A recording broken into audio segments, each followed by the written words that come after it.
Hello, everyone, and welcome to another PropMoto webinar. I will be your host, as always. My name is Franco. I am the editor and co-founder of PropMoto.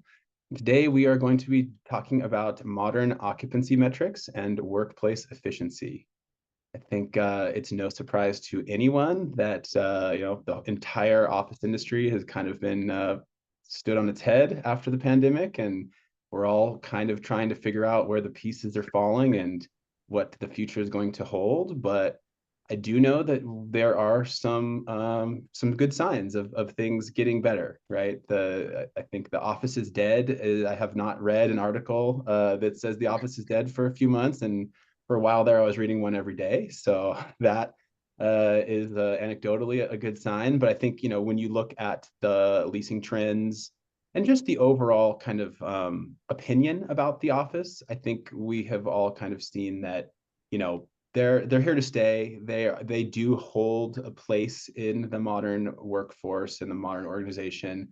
What place they hold and how we kind of understand them is obviously still something we're going to be talking about today, and something that is everyone's thinking about a lot. So this is a live webinar, so we would love to have anybody here.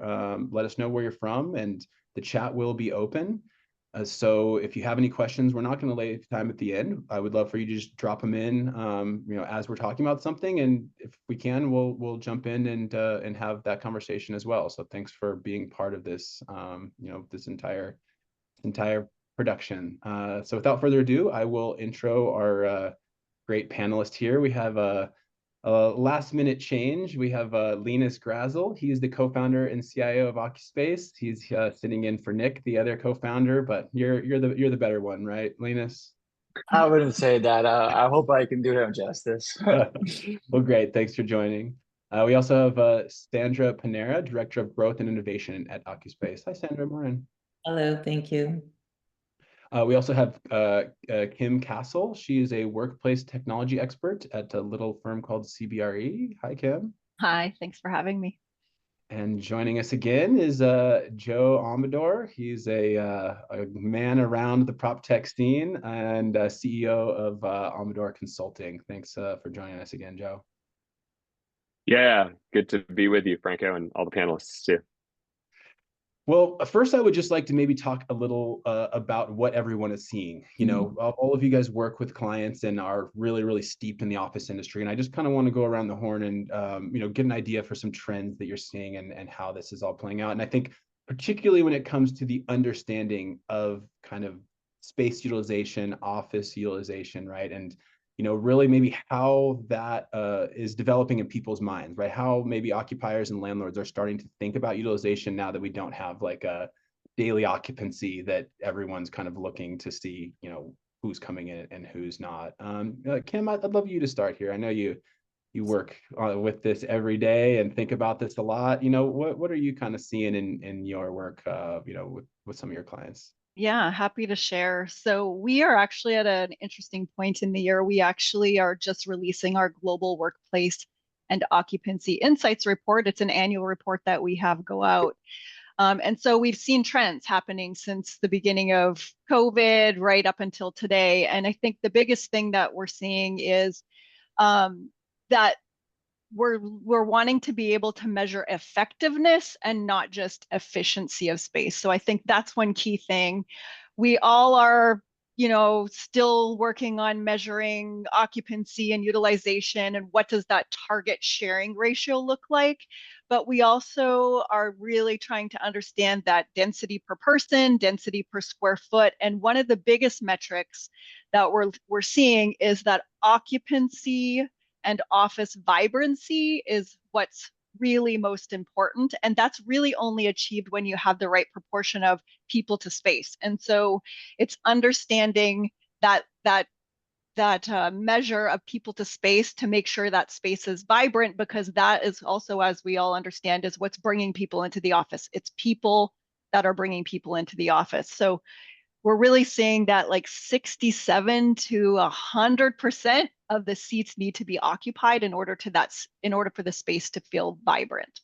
So those are kind of the key key things that we're seeing right now. The first time I've ever heard that term be used as a metric for an office, but I think there's a great point there. And I'll maybe push back a little bit on you, Kim. I think when you say 67 to 100, I have heard too that if you get too close to 100, right, I think people want to at least know they're going to get a seat there, right? I don't know if you'd want standing room only, but I think you're right. Like on the top end of that occupancy is really what I think motivates people. Nobody wants to go into an empty office, right? What's the point? 100%. And I think that's also where you're seeing that sharing ratio kind of shift. So one, making sure like we're seeing actually an increase on 1-to-1 spaces or 2-to-1 spaces, depending on the company.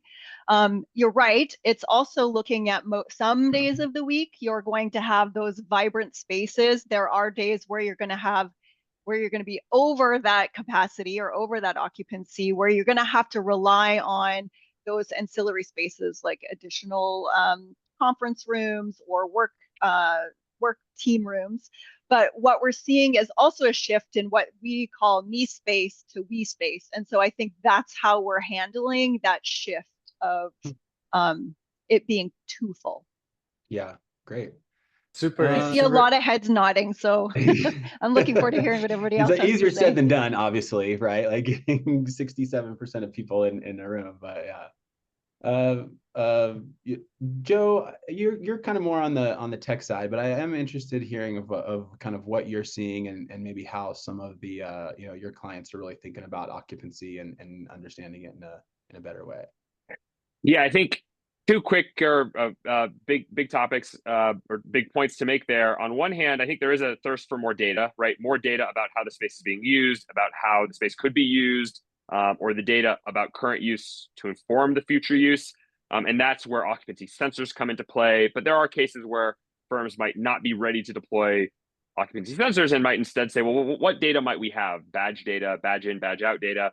I've definitely seen examples where that data is clearly just not correct. It's just obvious that it's wrong based on just looking at how many people are in and then looking at the badge data. And sometimes it's hard to figure out why is that, especially if you're leasing a space versus you own it, where you might just be getting badge data from the landlord and not really have a lot of context of, is that really the data I'm asking for? Is the system really complete? But there's the thirst for data. I think there's also the question from a technology side, like how does this integrate into all the other systems I have? And we've seen this growth in IoT devices. You could say occupancy sensors are one IoT device, but you have indoor air quality. You maybe have more personal temperature sensing. You have light sensors. You have just all kinds of systems that then give you more data. And then you have the ability to pull data out of existing systems, your HVAC system, your controls, your building control system. So there's this, maybe fine line is not exactly the right term, but I want more data to inform better decision-making, but I also have a lot of data and I have more access to data and I have a lot of places where the data lives. How do I make sense of all of this? And I think the advice I would give to those listening is that, yes, you do want more data, but you probably want a bit of a plan of what data do I have today? Do I want to add new sources of data from new systems, or do I have data in-house that already can tell me some of that? And then having a bit of a plan around the integration, around the merging, the centralization of these data streams. Well, Linus, Sandra, I mean, you guys do this a lot. It's a great segue into, you obviously bringing all this data together is very central to, your entire kind of organization.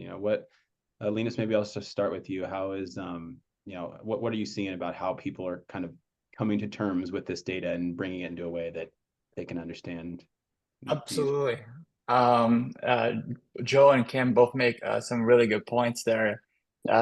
Kim mentioned like desk sharing ratios, and we saw that with a lot of our customers.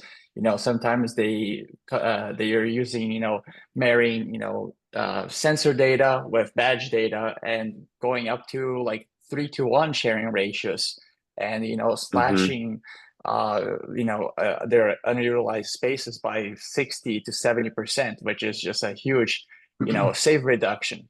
And it's interesting from also Kim's perspective there, because we're seeing a lot of that where 18 to 24 months ago, the focus was really about portfolio right sizing and cost reduction. And recently it's really about transforming, still using the same data, but transforming the office space into like a magnet to attract people to come in. It's not really about mandating, it's about really creating more, as Kim said, vibrant experiences for people to be willing to come to the office. And the reason people come to the office is other people, so we love when customers work with us to even share the data in real time of how busy the office is, or predicting how busy the office will be for a specific day of the week, to attract employees to come in, mingle, hang out, socialize, network, and so forth. But it really takes the effort of like combining the different data sources, whether it's badge data, occupancy sensor data, and other data points, just to be able to come up with those insight and decisions. Yeah, and from my perspective, I mean, I think everybody's made some really, really good points. I agree that there's definitely a lot of focus still on efficiency. I think efficiency has always been top of mind for organizations, because obviously it's been about cost cutting. I mean, it's always been about cost cutting. I think that there's also an element of effectiveness, though. I think effectiveness is kind of lurking its head where, it's kind of like, how far do you go? Because when you think about efficiency, it's really about, cost cutting, avoiding waste. But when you look at effectiveness, it's how do you minimize disruption? So the disruption when it comes to the experience of the employee that maybe is like, walking around looking for a place to sit, or, as we talked about, if you're at, 100% capacity, or even 80 or 90% capacity, what does it feel like for the employee that's coming into the office? So I think it's a myriad of all kinds of metrics, some that are, longstanding, and then new metrics that are coming up as a result of just, enablers, right? So thinking about in the sensor world, when we talk about badging data, we talk about existing data in organizations. It's somewhat limited in terms of the level of detail that you can get to. And a lot of times we get asked the question, well, how much is overkill? Like, how far down do you need to go? And really it comes down to, what are you trying to solve for? I mean, that's ultimately what it really comes down to. And I think the big thing that I'm seeing, at least in the last maybe 5 or 6 years, is where when we talk about occupancy, or just utilization as a generic term, it has different meanings for different people. So the utilization of space can mean attendance, it can mean occupancy, it can mean dwell time, it can mean a variety of different things. These are all important KPIs and metrics that when you're looking at it holistically as an index, the combination of those metrics is really what allows you to get to sort of that state that ultimately, if you're trying to optimize your space, you're trying to drive efficiency and effectiveness. It's not about just one metric. It's about looking at a variety of different metrics together. Mm-hmm. And do you guys think, like, obviously if we focus more on effectiveness, I think this is something that is really interesting. Does that kind of change the way that occupiers think about, oh no, we maybe don't have a lot of people in on Mondays and Fridays, right? Or hey, is it that okay, right? It's okay if you maybe have like a bulk of the week where it's very vibrant, and then maybe some days not. I mean, does things need to be uniform, or maybe are occupiers more okay with saying, hey, if it's a little bit of a ghost town and some people want to come and get some quiet time on Friday, that's fine. It's still effective in its own way. Maybe Kim, I'm interested to hear from you what you hear from your clients. I think it's still effective, and it's going to continue to happen. I think just as people, we like to maybe collaborate in the middle of the week. It's easier for us versus bookending. I think what's important is understanding what the utilization or occupancy looks like on a Monday or a Friday, so that we can then identify other ways to save money. Sandra talked about these are opportunities to save money. So maybe on Mondays and Fridays, we shut down certain floors in the building so that we can, gain on energy savings there. Or it's informing us how much we need to cook in the cafeteria on those days, because we also know we don't want to have a lot of waste. So there's other ways that we can start to leverage that information.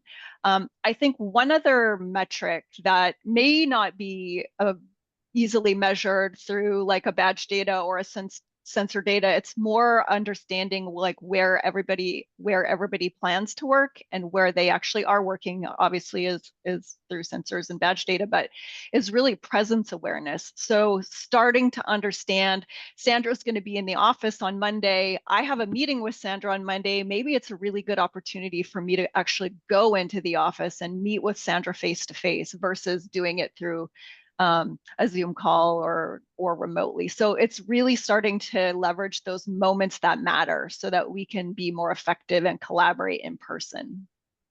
I think the challenge with that, though, is when this is the complexity of hybrid, is we've kind of have moved into this world of a scheduled workday. And so that sort of, the water cooler moment, I hate the term, but it's kind of like, sort of having those serendipitous moments in the office. I think you're competing against people's schedules because it's, yeah, you might be in the office in person, but there's still an element of a scheduled day. Like it's not like you've got a wide open, unless you plan it that way, where it's, hey, today's a social day. I'm going to go into the office and I'm just going to connect with people and I'm not going to be in meetings.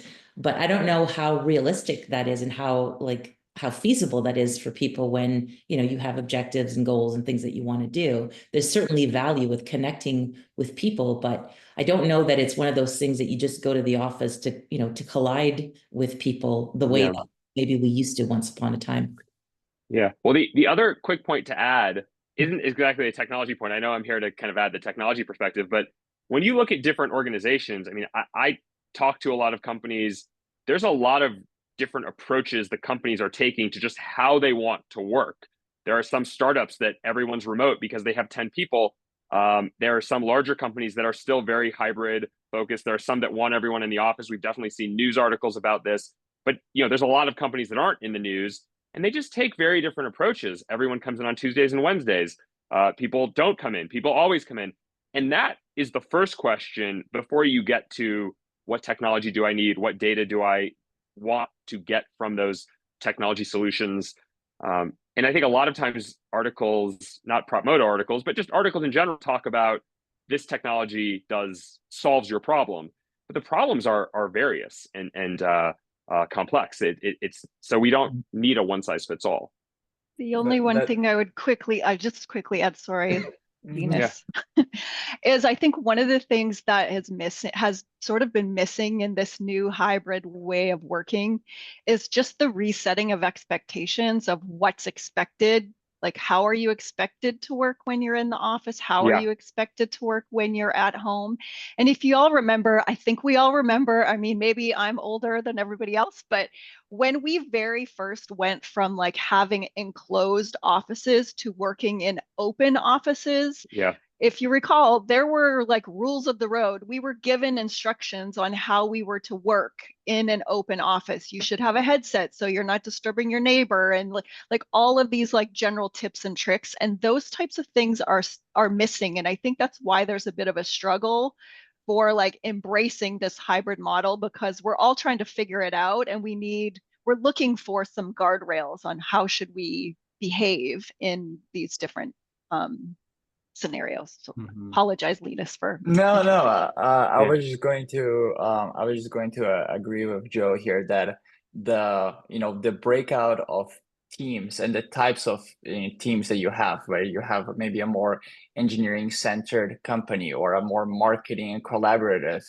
that influences so much how you go about your workplace design, how much focus and meeting spaces that you have versus collaborative and open seating where people can talk and interact with each other.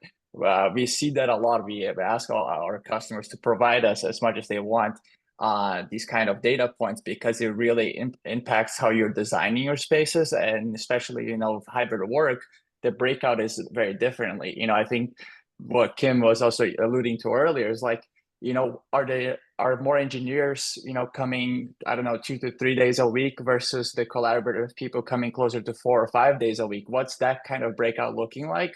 because that will also impact how you're designing your workplace of the future, right? So I think that's super interesting. And then what Kimberly mentioned there earlier about reducing costs on Mondays and Fridays. I think that this is something that is probably not even talked about enough, but because the opportunities to reduce energy costs, whether it's reducing your HVAC consumption because of demand is just lower, or you're just not cooking as much food, the batch cooking gets reduced. I think that's a big opportunity that just gets often overlooked. People might be too centered on portfolio and real estate, and let's be honest, you're going to be making portfolio-wide decisions maybe once every 5 years, because that's when your lease renewals come up. So it's just a lot of different factors that I think are just important to consider in the day-to-day of your workplace and the CRE professionals. Mm-hmm. I got a question here I'd love to throw out to all of you. What new occupancy measurement models have you had to consider since hybrid work has come into play? Talked a little bit about team-based. I've heard this, right? Maybe carving up, your occupancy to try to understand which teams are occupying at which time. Individual, even maybe. I think with the right kind of badge data, you could probably slice it even that thin. But from your experience, right? What are some of these kind of models that dwell time, right? There's a lot of obviously examples above and beyond this many people came in on an average day. Linus, let's stay with you. I'm interested to hear what you think, working with some of your clients. Yeah, absolutely. I think understanding a little bit of what the workplace strategy and policies that are currently in place is super important, because what we've seen is the change of policies is probably one of the most difficult things to do. It's not even just like potentially taking space away from teams, which is in on its whole thing a political decision, but changing of policies and how that's communicated. So I think the most important thing for us is to understand what's your workplace policy today, and how do you go about, assigning space. Do you assign space? If you do, do you assign it by team? Do you assign it by neighborhood? How do you go about it? And we really see that there's not like a one size fits all model. It's really about the company that you're working with. And so we've seen all the different types. Personally, I think that the ones that tend to work more effectively is the ones that are team-based, because your teams work just with each other the most, right? Marketing teams are going to be talking to other marketing folks the most, but there's obviously the cross-functional meetings that need to happen, and so you need a right amount of meeting space for it. But the team-based approach is what we tend to see is the most common and typically the most effective.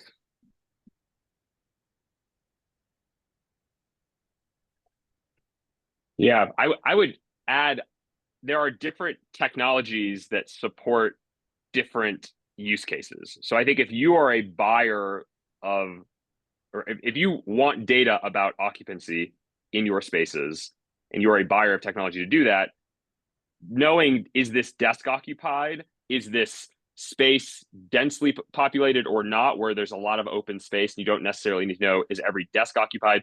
If you want to support reservations of a desk versus we just want to make sure that when people come, it's open, they will have space, that those individuals will have a space to work versus won't have a space to work. So a lot of differences. Conference rooms, I would argue, are probably a little bit different than just a desk. All of that should be taken into consideration, I would say, before you go out to buy a solution. And there are some solutions that are more detailed and more, this desk is occupied, but they can be more expensive than there's, 80 people in the space and you have room for 100 people. That means you're pretty full, but you probably could have some more people come into the office. That's good enough, right? Knowing that's good enough. Yeah, exactly. Yeah. I think to add to that, I think it kind of lends itself to this whole idea, and we see this in our company all the time when we're working with clients, is every company has a different way of observing their data. So we're talking about segmentation. If it's by department, because the department still exists, a lot of companies are moving away from departmental space planning because it's more free address or it's more sort of drop in. Mm-hmm. You don't have that designated, hey, this is marketing's area or this is sales area. And then you have the challenges with PII in terms of getting personally identifiable information that gives you that level of detail, which becomes a challenge in itself. And so focusing more so on the behaviors and looking at, how do you want to split up, your floor plan? How do you want to look at the data? Is it by by zone? Is it by space type? Is it by, something that has some sort of context to you as an organization that when you're looking at it, it has relevance to you because every company is looking at their data slightly differently. And I think that that's really important. And then the other thing also, as it relates to occupancy, is it depends on the angle. So are you looking at occupancy purely from a compliance point of view? So if you have mandate of return to office, are you meeting your, minimum number of days in the office, or are you looking at it purely from a need perspective in terms of how are people actually interacting with space, which is how many seats are occupied? Excuse me, how many seats are occupied, for how long, where, how many people, like just looking at the pure behaviors of people tells you a lot about the needs of the organization. So I think it really depends on, the business, the objectives, how you look at space. And as I said, in my experience and just, seeing this over the years, that seems to be different for every single organization. And I think right now with hybrid, and just kind of the stage where everybody is at in this hybrid process makes it even more complicated. You can't really compare yourself to other people because everybody's in a completely different stage of the game. And so you really have to hunker down and get a feel for what does your space look like? How are people using the space? What are the needs? And then assessing what is the opportunity for us as an organization. Mm-hmm. Bit of a kind Right. of soul searching for organizations, right? That they have to go through this first before they can start putting their technology together. I want to throw something out for all of you. I've heard from a few of our interviews that reservation systems were kind of touted as a great way to make it easy for people. People can get their space. Obviously, for the head of office, it's great. You can understand, you can plan. I have heard that they are maybe not being used as much as some people would have expected. I think maybe there is a more of a spontaneous aspect to some of that. Like maybe you guys talk to me about how reservation systems are being used and how they can kind of play into this, this understanding, because they do give you that kind of leading indicator data that I think is really useful. I'll jump in. Yeah, I think you're right, Franco.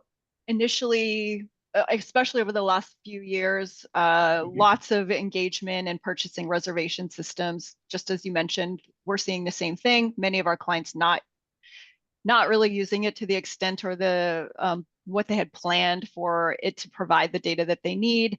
As an employee, it's a lot of work. I have to go to a system, figure out, is Joseph going to be in the office tomorrow? Because maybe I want to meet with him. And so now I have to look to see, is Joseph going to be in the office? I need to look in the system. Is there a desk available? I book it. Mm-hmm. And now I have to put on my dress clothes out of my yoga pants and go into the office and find a parking spot and pay for lunch and pay for parking and all of these things that sort of go along with that. And then I get there and my desk, somebody's sitting in it. Or I get there and nobody else is there. And there's 100 other desks. And so I think there's a couple of things. One, as an employee, I'm like, why do I even need to book a desk? There's plenty of desks here. I don't need to book a desk.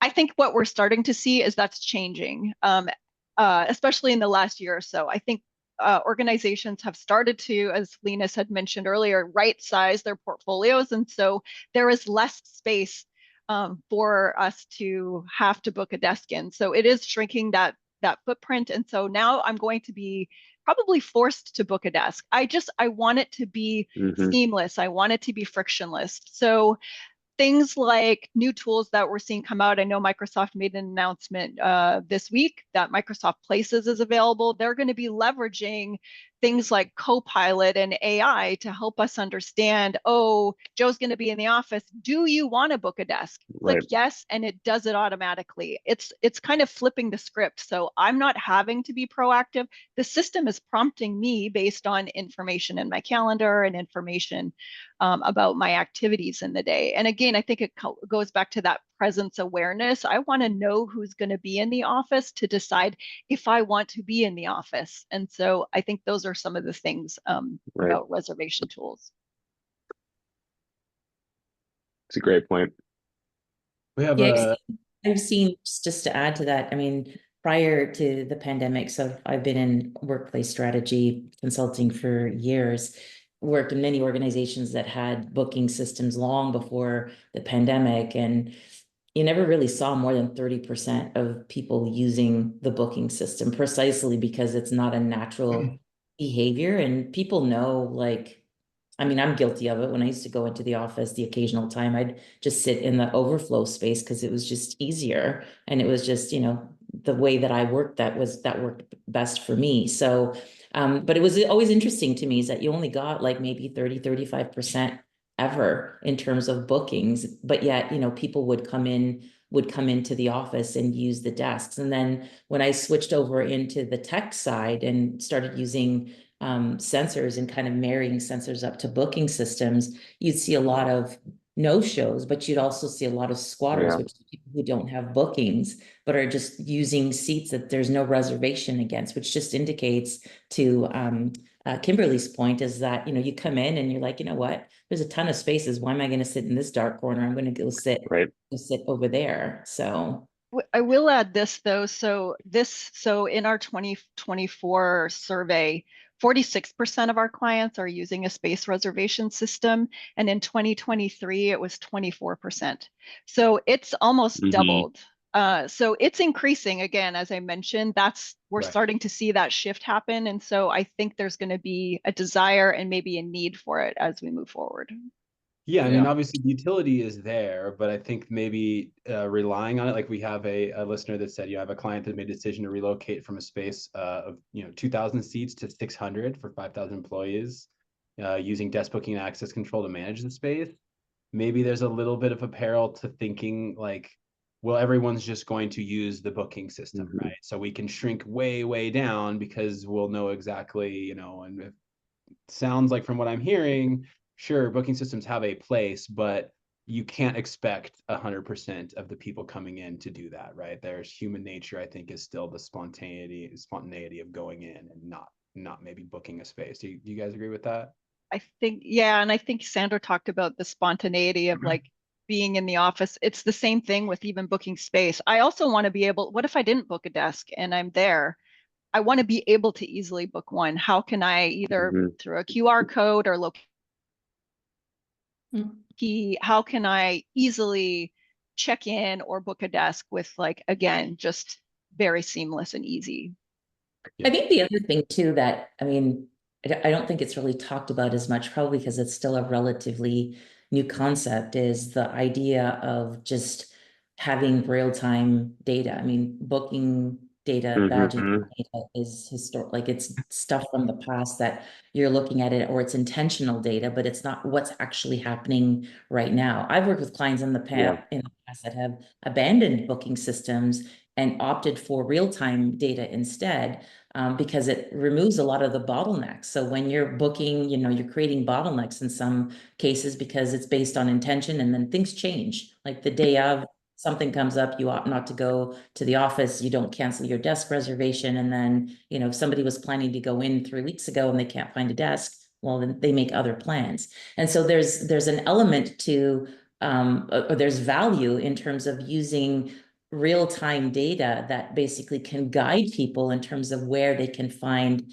seats. It's different from booking, where you kind of have that assurance that there's a seat. But if you're using data in a way that allows you to manage supply and demand, and there's a lot of tricks and things that you can do to enable that, you don't really need a booking system to do that. You can basically use real-time data to help guide that. Obviously, there's going to be a requirement for overflow space, which is what you're going to manage to say, if you're going to allow for an extra 15, 20% a space that is still usable, but that kind of becomes your red zone, that if you're into that zone, that alerts you that, hey, there's something going on in the business that we need to sort of think about how we, some changes that we might need to make for our space. That might alleviate some of the challenges with respect to having to figure out the booking, whether it's as an individual or even worse as a team, because there's some challenges also when you're trying to coordinate team effort, right? So I have another question that popped up here. I'd love to shoot at you guys. It's about kind of the occupancy, real-time occupancy data, which Sandra, you've already been talking about. Is should that be shared between landlord and tenant? Obviously a lot of these spaces, the landlord has their kind of access control system, and the tenant might have another, right, for their controlled spaces. Obviously, technically, this can be done, right? Like this is not a tech issue. But I'm just, maybe talk me through what some of the opposition to this is. I don't think it happens that often. And why maybe landlords and tenants wouldn't, basically just share, openly all of their data about who's coming and going. Yeah, I'll Joe? start real quick. I Yeah, think I'm sure there's a lot to add. I think one point, there are cases where a tenant may have many locations across the country and may have a specific system that they use. They might have kind of a basis of design, would be one term, and that might be very different than what an individual building has. So there are cases I've seen where think of large Fortune 500 company. This is the technology we use. We've deployed it at 99% of our sites. We're moving into a new space. We would like to use the same technology. I don't know that there's contention there, because that is probably something when you build out that space, it's just in the budget, or it could be in the budget. But I think it creates some complexity because you just have different systems. But I think if you talk to a lot of landlords, they would generally tell you, if you as a tenant want this specific solution, access control, energy monitoring, indoor air quality, those would be some examples, but not all of them. They say we're totally open to that, but hey, there's some complexity in just getting all of this to work. And then I think the flip side, sometimes I've just heard examples where, oh, is this data set that you're asking for, is it prescribed in our lease that I have to provide that? And if it's not seen as, oh, well, then I'm not doing it because we're in an adversarial relationship. I think more what I've heard is, I'm really busy. I don't have a lot of time to do extra things. I'm just trying to deliver the space as defined in the lease. This isn't defined in the lease, not going to do it.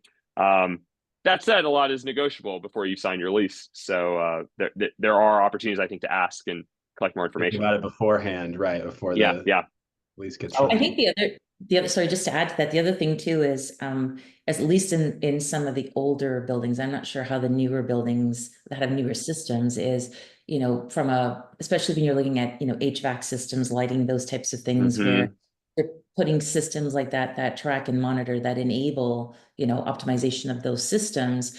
The reality is that, the tenant is looking at it to say, well, what's in it for me? Because the bill is for the entire building. It's not to the tenant space specifically. And so that creates complexity because, they're not seeing the immediate benefit of it, even though there's a bigger picture, at play when you think about sustainability and, everybody contributing to reducing CO2.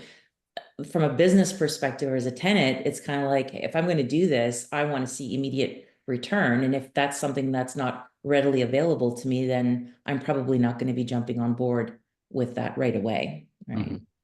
I was just going to add that I would love for landlords to take more interest in this type of data. I think that it could be greatly beneficial for both parts.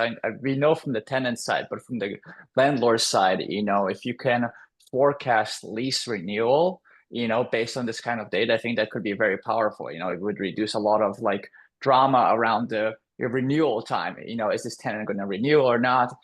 Can I maybe start selling that space or promoting that space ahead of time? It's just, I think there still needs to be interest that needs to be generated with the landlord around that. And then obviously figuring out the finances, who is going to like pay for what, and it differs whether it's like a single tenant building or a multi-tenant building. There's a lot of differences there as well. So I think there's definitely opportunity for it.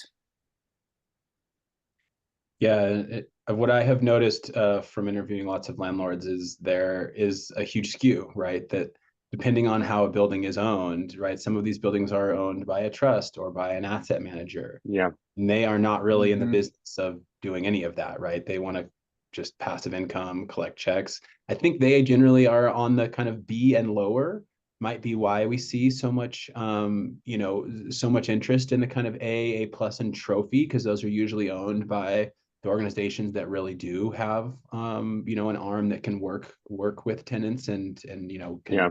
can have those complexities. But I mean, do you guys think that that is a maybe not something that's going to come out in the offering memorandum, but like, does that help with leasing, right? Are there occupiers out there that are actively looking for spaces that have landlords that are a little more sophisticated that can do this kind of data sharing? Kim, what do you think? Yeah, Kim, go first. Yeah. I actually don't know the answer to that. I was just thinking about Well, that. I mean, it would certainly make your life easier if you could get to that data in an easy way to help you make those decisions. I think I'll defer to others on the panel. I don't know the answer to yeah. that. Well, I've definitely heard of tenants asking landlords for additional data or just asking for differentiation. I don't know that I can think of an exact example where we want more occupancy data that's going to drive us, but there's a lot of examples. You can look at LEED certification, which is 20 years or so or more old now, where that does drive higher lease. So I think there's some examples. Yeah, and obviously there's a lot of I've heard of this maybe more with like energy and carbon kind of compliance. Yeah, It's right. That's something that maybe yeah, organizations don't have a yeah. choice, have to report. Yeah, there's if you look at the top level, there's more of a regime, if you will, or more sophistication around reporting out what is our performance on those metrics. Right now, I don't think there's any company that has to report to any third party. This is how occupied our space is versus not. I would say that if you're an investor in a fund that owns real estate, they're probably not making that data available publicly. I guess the REITs that are publicly traded REITs, they probably provide some of this, but it's typically at the building level. There was actually a comment. Let me try to find it where we've been getting a couple interesting comments, but like it says, in my experience, a lot of landlord data is not that accurate, and it doesn't have the completeness of organizational or it doesn't have the completeness for the organization that might be requesting it. I think that's also a valid point. You could argue if you are a tenant asking for occupancy data, you could assume, and again, it's an assumption, you're ahead of the average landlord just by way of asking for it. And that might lead you down the path of, oh, I'm probably not going to get what I want from the landlord because, yeah. Lots of great questions coming in here. I'd love to, bring up this one about kind of renovations and tenant improvements. Do you guys have any stories about, obviously this is the contentious thing, right? This is money out of the landlord's pocket, but it, so is an empty space, right? So I think a lot of landlords have been okay with some pretty big tenant improvement allowances, to keep some of their people in. But when these tenant improvement allowances, include a big tech budget, include all of this stuff, does this throw an extra complication in? Maybe if you guys have any of you have worked with any negotiations that include a big TI component, you can maybe share some anecdotes. I can share an anecdote in the higher ed world where it's owner occupied, right? And for them, making those kind of renovations and is super important because they care about how their spaces are being utilized, and real estate is a very valuable commodity for them. And what we saw is just like universities reducing how many new buildings they're building based on occupancy data. So looking at the hybrid work tendencies, people more universities employees working from home, we're seeing that less new buildings need to be built. There's even been a little bit of a decline in admissions. So these are some of I would say changes in CRE specifically. I don't think I can I can point as much about, TI that has happened. So I'll probably defer on that end, but in the higher ed, we see a lot of it. Yeah. I've seen in the past, prior to joining OccuSpace, I've actually worked in companies that have spent significant amount of money in renovations. One company in particular that was converted to hybrid probably around 2007, 2008. It's interesting how, and I mean, they were full on hybrid when I was there. 80% of their workforce was mobile. They believe people were coming in 3 days a week. But doing the analysis, it was about 30% of the time. So, they were pretty ahead of the game many, many years ago. And then during COVID, had the opportunity to work with them again in a consulting basis, and was interested in how COVID impacted their hybrid work, because they'd been working that way for a number of years and it was fairly consistent. And hybrid actually, or sort of the COVID actually reduced the demand on space significantly. They were now under 5% in terms of their utilization. Since then, I've talked to a handful of companies that were sort of along the same path that have all had the same impact. And so I think there's something to be said about hybrid maturity over time, that again, we're still kind of in the infancy stages of hybrid, where people are still just trying to normalize what does that look like. But I think more and more as companies become comfortable with their business operating in that way, the real estate is going to be impacted because there's going to be less of a demand for space, and people distribute, like people will go and use third places. We've seen the article from Allstate, how they've reduced their portfolio and are now looking to, use co-working space, shared spaces through liquid space. I mean, that I think is going to be the future. Is this just basically what available spaces are out in the marketplace and how can we distribute so that we're still offering space opportunities to our employees, but are not committing to leases or purchasing real estate like we have traditionally in the past. I think the thing to be cautious of is how do you manage that? Because I think there's still the need to know, are people using the space? If you're subscribing to space and you're paying for that space, whether it's a lease or it's through a subscription, there's still a need to know, is the space being used? And I think that's really where the technology comes into play of, being able to deploy a solution that allows you to access information about how your specific employees are using space in these areas so that you get that holistic view of space use on top of those types of decisions. I want to throw in a tech aspect here. So I'll start with you, Joe. So as a landlord, generally they look at a TI as like, what is the chance that all of this is going to get ripped back out, right? In 5 years if you left. A lot of additions that tenants make are great additions. Like, okay, tear down some walls and make the space look like a modern workspace. Though we might actually rent this out easier next time. Are there ways, I would have guessed that landlords, like if you were to bake in some of these tech into a TI, say, hey, we need to get a developer in, we need to get these systems connected, we use this one. I would guess that a landlord would be worried because they would say, well, the next tenant's going to have a different access control system and a different system, and then it's all going to go. Are there ways to maybe build these systems with a foundation where that can stay, right? Maybe you can plug and play the new, a new tenant system. Yeah. At least have it in, a way that the landlord knows, okay, the building is better off now because we have done this work, no matter who the tenant is. Yeah, it's a great question. The simple answer is yes, there are ways to do that. I think the nuance to it is, if I'm a landlord, and Kim might have really good feedback here, but if I'm a landlord, my goal might be short term, I want to sign that lease. And if this is something that's going to stop me from or delay the lease being signed, right? Tenant says, I want vendor X or vendor A, vendor B, a vendor's solution. And you say, well, our basis of design in the building would be vendor D. Would you consider vendor D? Let's sell you. The view, I think, from a landlord is that's just going to delay things. Let's just let them do it. And we're going to make the money up over that 5 to 10 year lease anyway. The bigger answer that's a little more nuanced, which is probably a whole nother webinar if we wanted to do it, but the data layer and the data that you have underneath the individual devices, the individual applications that drive the devices, right? Like your space, like OccuSpace has an application and they also have hardware. But at the application level, you really need to start thinking about that before you get to the point of picking an application. And I've definitely talked to some landlords who are thinking that way, right? They think we want a core integrated set of data across multiple systems. We want everything to integrate in the future. We want it to be, future-proofed is a term you sometimes hear.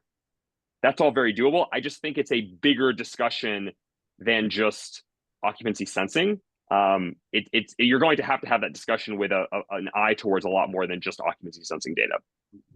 Yeah, I agree. I think there's a handful of challenges there. One, I may have a corporate standard that doesn't align with what the landlord has determined.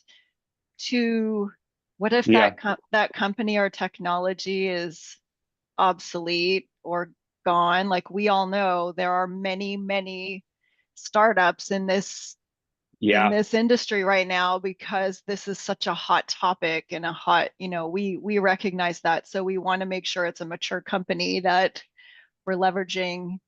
Those are the kind of the two things that stand out. So it's probably best to leave it to the client. Makes sense. Yeah. Got a little bit more time here. We have a question about some solutions for co-working. I'd love to maybe just go around and talk a little bit about not only the solutions, but kind of where co-working fits. I think a lot of organizations have figured, oh, well, we can shrink our office way down and then have some sort of co-working adjacent that we can, stuff some overflow in.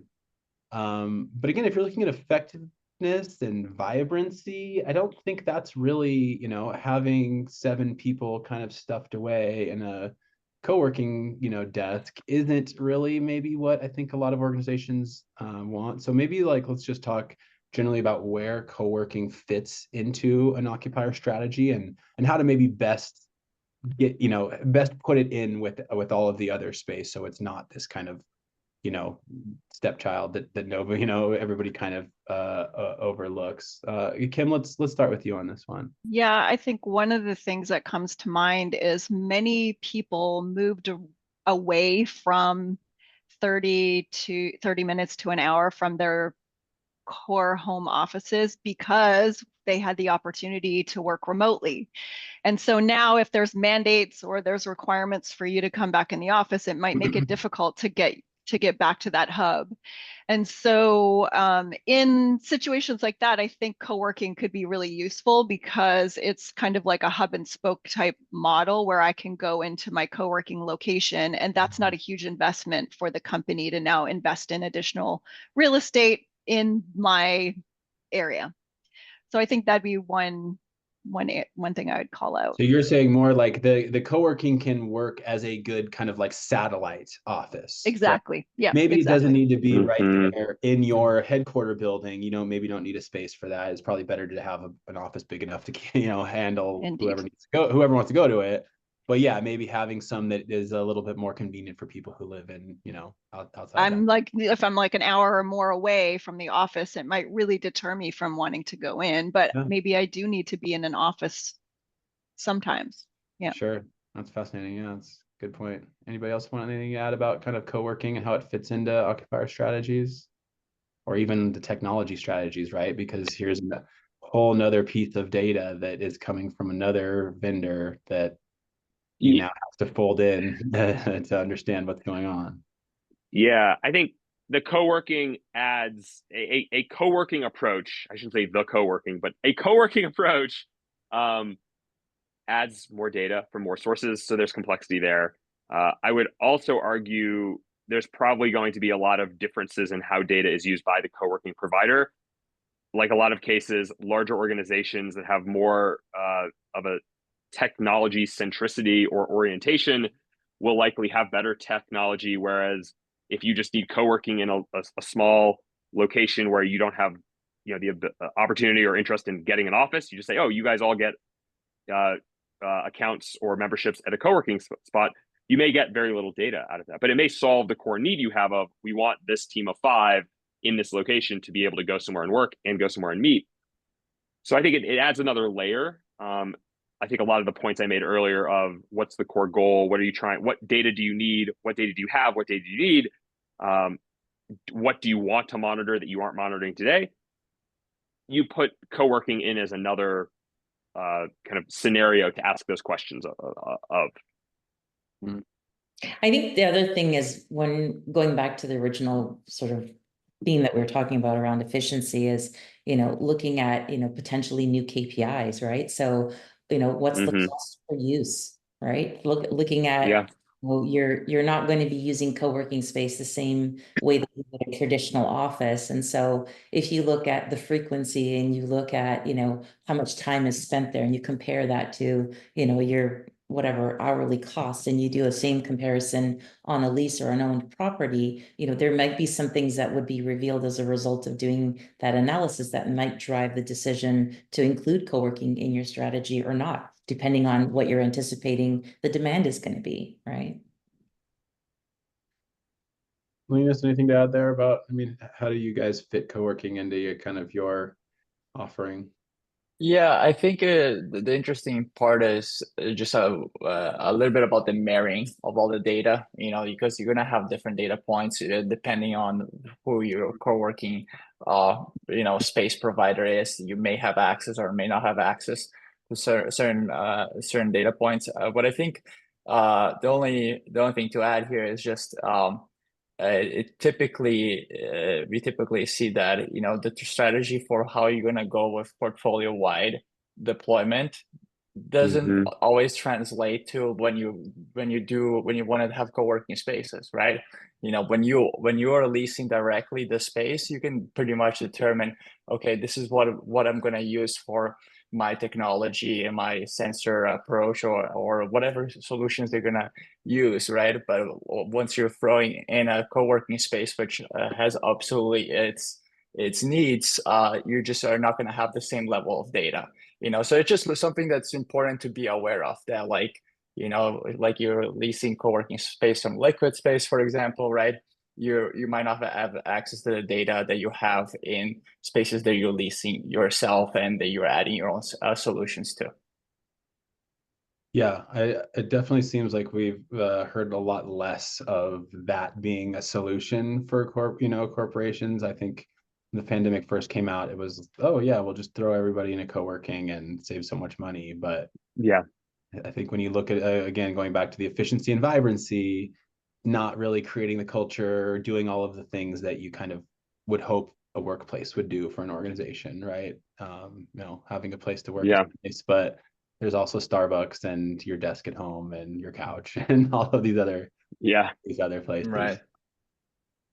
I guess, with a couple minutes we have left, I just want to go around the horn and just hear a real quick prediction of what you guys think is going to happen in the next few years here when it comes to office. It could be about mandates. Are we going back, or are we not going to have hybrid? Is it going to be less likely? Or it could be about maybe technology, right? That certain aspects are going to change, or maybe we're not. So yeah, maybe Joe, you want to kick us off with a quick prediction, and we'll go around the horn. Yeah, I think the quick prediction is that there will be more adoption of technology for space utilization. If you look across kind of it, so it's a growing market. If you think of it from a vendor point of view, it's a growing opportunity if you're a landlord.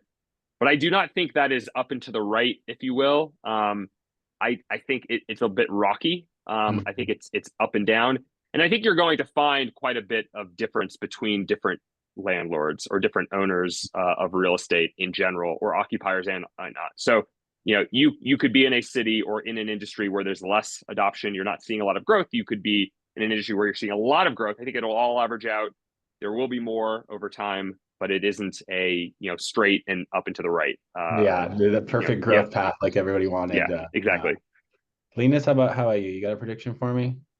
Yeah, aligned with Joe here. I think that with just AI coming to the forefront of every single industry, and plus a couple of that with hybrid work, I do think that there's going to be just an acceleration of deployment of different types of technology in the workspace, and you're gonna see like a really big emphasis in scalable sensor solutions, where we're going to move away from having these like fragmented snapshots, of data to just like a real comprehensive understanding where AI is just going to allow you to like digest, huge amounts of data from all these different data sources and come up with, data-driven decisions for your entire portfolios.